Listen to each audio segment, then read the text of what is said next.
Do we give up because of economic stress? Do we give up because of physical issues? Do we give up for any reason? I'll tell you right now, we don't give up. And I'll tell you something else. We don't say, I can't help improve the situation. I'm only one person. That's not true. You can help. So we need to think about our lives, but more importantly, what effect are we having on our children? What effect are we having on other adults? What effects we're having on other people's lives? Because their lives matter, as does yours. And nobody on this earth is a waste of space. And guess what? And this is kind of risky, but you know how, excuse me, you know how sometimes your parents will get mad at you and they'll say, well, you weren't nothing but an accident anyway. Well, guess what? You weren't an accident. You may have been an unplanned child, but you were no accident. You see, whether you believe in God or whether you're an atheist, there is a cosmic God or justice or force or whatever you want to call it. So maybe your parents didn't plan on having you. Maybe they were just having fun one night, not to be rude or nothing. But guess what? You were born for a reason. So if you think you're an accident, wake up. You're not. And if you think you're going to go through life being a failure, the only way you'll go through life being a failure is if you do not care and if you do not try. None of you are worthless. Now, there are people out there who can't stand me. There are others who hate my guts. That's all right, too. But that doesn't mean I can't care about them. Doesn't mean I can't care about you. And it also doesn't mean that if you do wrong, I won't get on your case, because trust me, I will. And if I do wrong, I expect people to get on my case, and I get on my case. We've got to do what is right, not what is wrong. Now, I'm going to go into a little something in a minute, but I want to hear from Mr. Chris Weis on whatever subject he has to say. By the way, since this is open talk, callers, start dialing 412-231-22.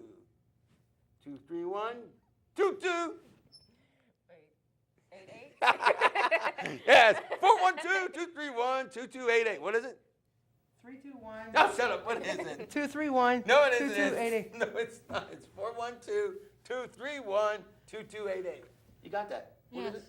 412-231-2288. All right. Now, throw out something. First of all, in the past, we've talked about Department of Human Services, and we talked about there are good people at the Department of Human Services.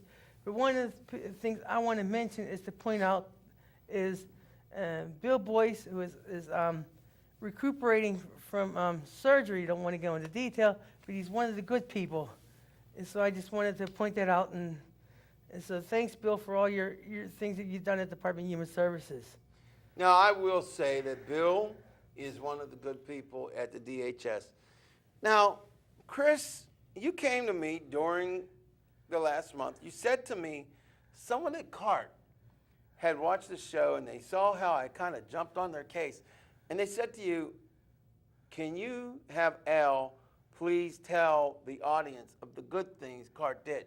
And what it is there was a smoking room at the Liberty Clubhouse. And they finally got rid of the smoking room because it was in a confined space and other consumers were really getting sick from it. So CART did help in that respect. But I told Chris I wasn't going to talk about it, even though I just did. But here's the reason why I didn't want to talk about that and why I didn't want CART to get credit for that. Here's the reason. The reason why I was tough on CART, the reason I'm tough on the DHS and others, is because as far as CART's concerned, I'm not impressed. I'm not. Why?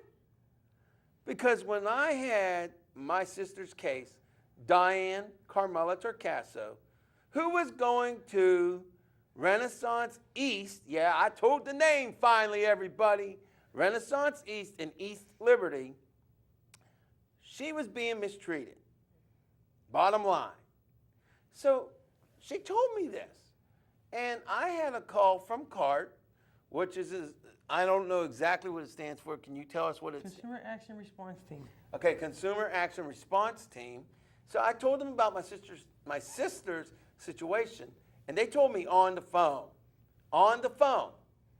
Now, CART employers and employees, if this is wrong, it was one of your fellow employees or, yeah, employees and co-workers that told me this. They said, quote, "We don't actually help to stop the abuse.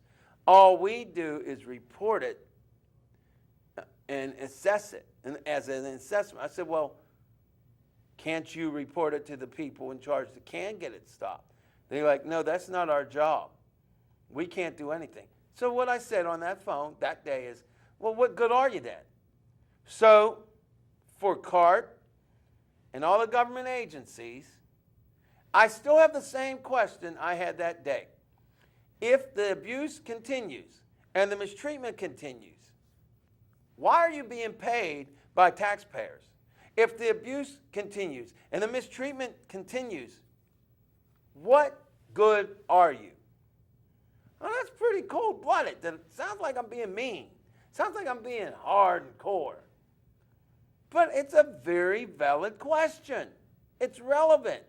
If your job is to help stop mistreatment and abuse, and it's reported to some people, and I'm not saying this happened throughout all DHS and all of CART and all of these agencies, but when it does happen, if you do nothing, the question remains, what good are you? And why should our taxpayer dollars go to you? Why should you be employed? As I've always said and will continue to say, if you ain't doing right, get ready to say goodnight. What does that really mean? It means this. If you're employed to do a job, and I don't care what it is, even be a host like myself, if you're not doing the job, you should be terminated.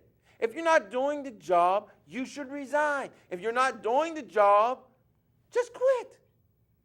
But don't leave vulnerable citizens, your fellow Americans, your fellow human beings, don't leave them in harm's way.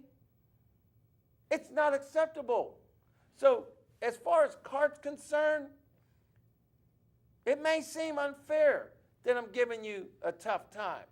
But when somebody tells you on the phone, we cannot do anything, and the mistreatment and abuse continues, what am I supposed to do? Am I supposed to be impressed? Am I supposed to be happy about it? What do you think, Chris? Should I be happy about that? That they told me that and that my sister was still being treated badly? Should I be happy and rejoiceful over that? No. How would you feel? I'd fight it. Definitely. You'd what? I'd fight it. I'd fight it. Look at them. I'd fight it. Yeah. And that's what I did. And when I'm a troubleshooter. You're a what? A troubleshooter. I am a troublemaker. It's all right. Me too. But my point is, I don't have a vendetta against CART, the DHS, or anybody. If you're doing right, we will tell you when you're doing right. Yes, CART did a good job. Okay, I said it. Getting rid of that smoking room was a good thing. But allowing abuse, not a good thing. So Belita has a job to do right now. She didn't know this, but she does now. You see that little monitor over there? What's that say? One call. So I suggest you get the call. Okay. Go for it. Caller. Hello? Hello. Hi. What's your Short name? for Anita, whatever your name is. I can't remember. I just can't say. Alita. But I am Diane. Hi, Diane. Torcaso, his sister. Hi. And my question to you: are you a preacher or something else? I don't know what you really said. Can you explain more? Can you explain more about yourself and how you got started in any kind of your business?